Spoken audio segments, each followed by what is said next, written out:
네, 안녕하십니까. 성서나라 송은 목사입니다. 오늘 아침에는 정말 그 문재인과 그 다음에 윤석열 이 문제로 이제 찍어내고 하기 위해서 일어나는 여러 가지 그 문제점들이 이제 이 문정권의 마지노선까지 온 이런 그 위기에 직면한 문제로 해서 중요한 문제가 일어난 것 같은데요. 오늘 아침에 그 문재인 그리고 전광훈과 윤석열 이런 그 제목으로 말씀을 올리겠습니다.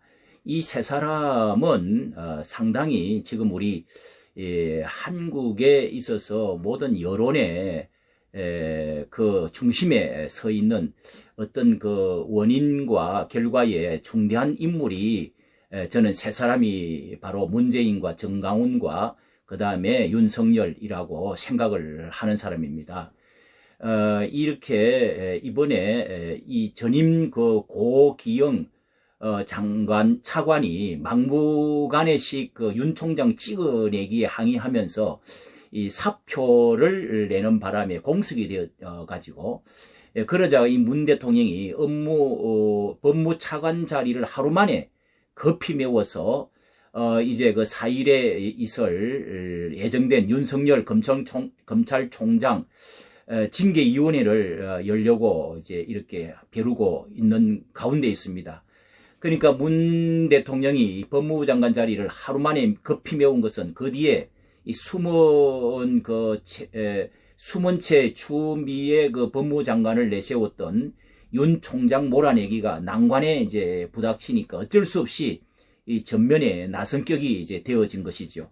이 윤 총장 몰아내기가 얼마나 이렇게 급했는지 그 우리 법 연구회 그러니까 문 대통령이 신임 법무부 차관을 이용구 변호사를 임명했다는 것입니다. 같은 편에 있는 사람들이죠. 그런데 이 급히 하다가 보니까 기본적인 검증조차 하지 않았다는 것이 신임 고위공직자가 요즘 큰 문제되는 1주택자가 청와대 최우선 기준 선정이었는데 이용구 변호사 대상자는 아파트를 강남에만 2채를 갖고 있는 사람이라는 것입니다. 이런 것조차도 간과하고 급히 윤석열 제거에 외에는 아무것도 눈에 보이지 않는 듯 한 태도가 된 것이죠. 그래서 이 조선일보의 사설을 유하면은 이성을 상실한 듯한 이 모든 무리수는 이 청와대의 울산 선거 공작 그리고 조국 일가의 그 파렴치한 비리 그리고 월성 1호기 경제성 평가 조작 이런 그 불법 비리에 대해서 검찰 수사를 덮기 위한 것이다라고 말을 했습니다. 이 오죽하면은 이성을 상실한 듯한 이 모든 무리수라고 했을까요? 문 대통령은 이런 일을 절대로 직접 나서지 않고 행동대장격으로 이 추장관을 내세워 가지고 울산 선거 공작 수사팀을 또 공중 분해시키고 사기꾼들의 그 일방 폭로를 빌미로 그런 것을 끌어넣어서 윤 총장 손발을 묶었지 않았습니까? 일단 검찰 인사로 윤 총장을 식물인간 총장으로 만들어 버렸습니다.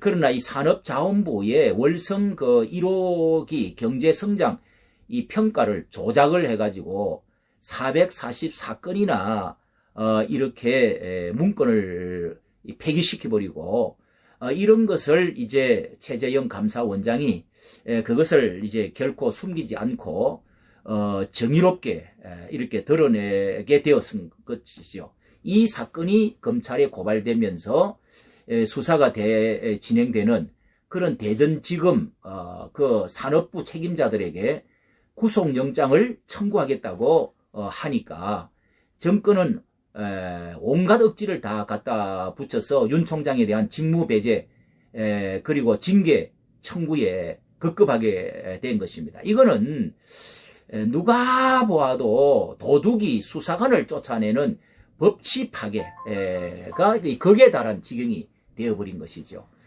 이 추 장관이 총대를 메고 윤 총장을 진흙탕 싸움으로 끌어들여 가지고 어떻게 하려고 했지만은 뒤에 문재인 대통령이 있다는 사실을 모르는 사람은 아무도 없는 것이죠. 이제 이렇게 되어진 것은 이제 그 추 장관의 그 위법 행위는 정말 단죄되어야 될 정도로 이제 도를 넘었습니다. 이렇게 모든 지금의 그 검사들이 한 목소리로 개탄을 했고, 또 이 법원이 지적하고, 또 주로 법무부 감찰위원회가 또 경고를 하고, 심지어 정권편이라고 하는 서울지검 1차장까지 이렇게 사직한 것은 정권의 무도한 이 폭주를 볼 수가 없기 때문에 문 대통령은 이렇게 거꾸로 윤 총장을 징계에 쫓아내겠다고 하는 것 때문에 이렇게 지금 되어진 것입니다. 이 사면 초과에 이렇게 이제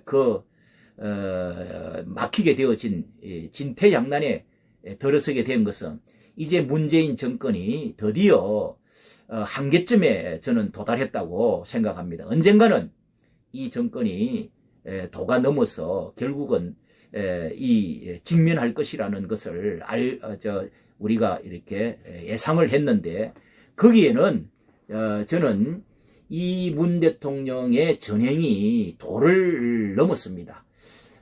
이것을 정치라고 하는 것은 힘의 논리가 지배하는 것이라고 아무리 하지만은 저는 해석을 할 때 언제나 목사로서 영적으로 해석을 해보고, 그 다음에 도덕적으로 그 기반을 해석해보고, 그리고 법적으로 살펴보는 것이 얼마나 어떻게 되어질 것인 것을 미래를 알 수가 있는 것이죠.